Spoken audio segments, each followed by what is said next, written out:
What are the different types of physical assets? Physical assets are tangible items owned by a business or individual. Generally, these assets have some value and can be sold to raise cash if needed. Physical assets are the opposite of intangible assets, which include patents, stocks, and intellectual property.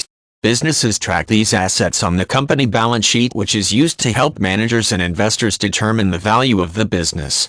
Some common examples of physical assets include equipment, real estate, inventory, and cash. If a business owns property or real estate, this property is considered a physical asset.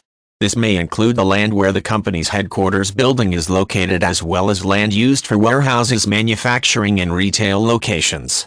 Any buildings or other structures on the land also are physical assets.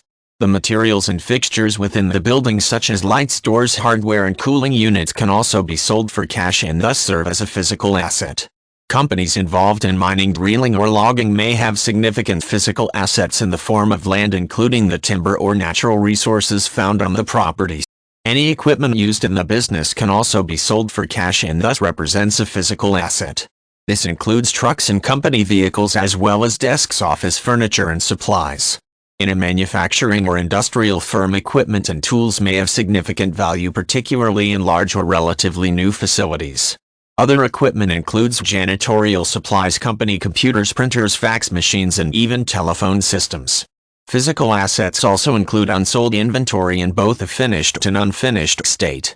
This may refer to complete products that have yet to be shipped to stores, or simply the raw materials used to make these products. For example, in an electronics plant, all mechanical and electrical components used to make final products can be sold for cash.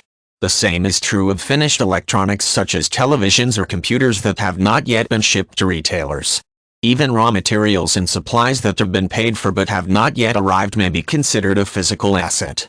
The physical assets of a business can also include cash and other financial items. This includes cash on hand as well as cash held in banks and investment accounts. Stocks and bonds that can be converted to cash are also seen as physical assets, while a company's own stock is not included in this category.